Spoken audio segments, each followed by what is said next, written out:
The truth occurs. The truth occurs. Hi everyone. Well, as you know, the American government's been working very hard to get rid of the internet as we know it, to restrict our freedoms, and all in the name, of course, of safety, prevent online piracy. Can't have a bunch of pirates running around on the internet. And now, look what happened. 4 arrested in New Zealand in global piracy probe. This is really weird, okay? These people were arrested in New Zealand as part of an FBI-led crackdown on online piracy. So it's official, I guess. The FBI, the US government, is the world's police. And they shut down Megaupload. How much does that suck?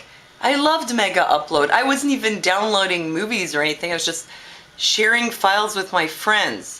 So what are they going to do? Make it impossible for us to do stuff like that? I think piracy is a very bad name for it. Pirates, you think of guys with a patch on their eye and a parrot on their shoulder running around, "Arr, arr, give me our files." It's like piracy is when you steal something, right? But let's say you have something and you share it. How's that piracy? I guess the devil's in the details. I mean, there have to be some laws, to protect copyright, but shutting down Megaupload, that bites. I guess I'm not the only one who was really bothered by this, because look what happened then. Anonymous strikes again. They hacked the Department of Justice website. Suckers. Well, listen, if you're going to be doing stuff like messing around with people's ability to just share files, try and take control of the internet so only certain people can profit off it, there's going to be a backlash. And as Natural News pointed out, Section 105 of SOPA threatens freedom of health speech, aligns with FDA trilateral cooperation charter to potentially eliminate access to dietary supplements. Just speaking in general of ways to screw up the internet and ruin it for everybody except for the globalist elites. Section 105 of SOPA, entitled Immunity for Taking Voluntary Action Against Sites That Endanger Public Health. This part set it up so that anybody who decided to, as they say, arbitrarily pull sites that endanger public health would be immune from any kind of liability. And, well, what's endangering the public health? Oh, like, selling drugs without a prescription or tainted drugs or something like that.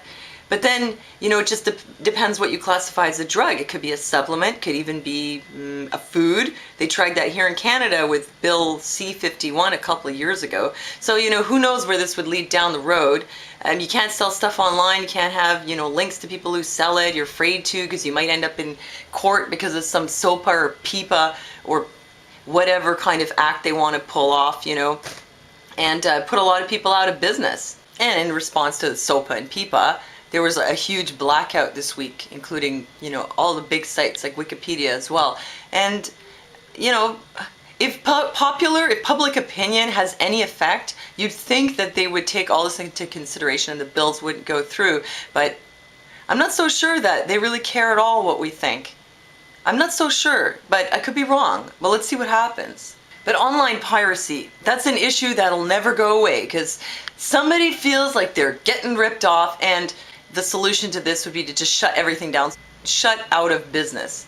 I mean, you can't run a site if there might be a link on there somewhere that might link to somebody who might link to a file sharing site that might have some copyright infringing content. So, who's going to be able to have a site? Except for, Big Pharma and the music industry, who'll have links to nothing but their own stuff, pretty much. And this really bugs me. 4 arrested in New Zealand in global piracy probe. What is the FBI doing? It was an FBI-led crackdown, an investigation, obviously international.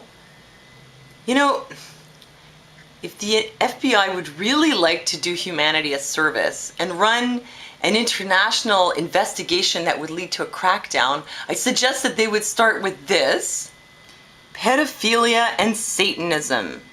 And I'm not talking about, the guy with long hair, the headbanger writes 666 in a cave somewhere. No, I'm talking about, people in the government, people in high positions, people who are basically immune from any kind of responsibility. And yeah, I know I got this off David Icke, but I've talked to many people about this in the last few years. One of them as well is Kevin Annette from his website is hiddenfromhistory.org. And I've talked to other people who were victims of this kind of stuff. It is real. And, you know, why don't they crack down on that? Why don't they crack down on these international rings of Satanism and pedophilia instead of covering them up? Because that's what they do. Like when there was one in Franklin County, Nebraska, and the Franklin cover-up, there was a book written on it by John W. DeCamp. Child Abuse, Satanism, and Murder in Nebraska. Not kidding you here. If you don't already know about this, you should seriously look into it because it's very widespread. It's very real. And instead of worrying about, you know, whether some company is getting ripped off because they didn't get the royalties for some song that they put out because somebody shared it with somebody, FBI should maybe put their resources to use to investigate things like that. Because that's the stuff that really matters. But, of course, they won't investigate it because, as John W. DeCamp discovered, they're in on it. So, well, let me know what you think of all this, and thanks for listening to me, and I'll see you next time.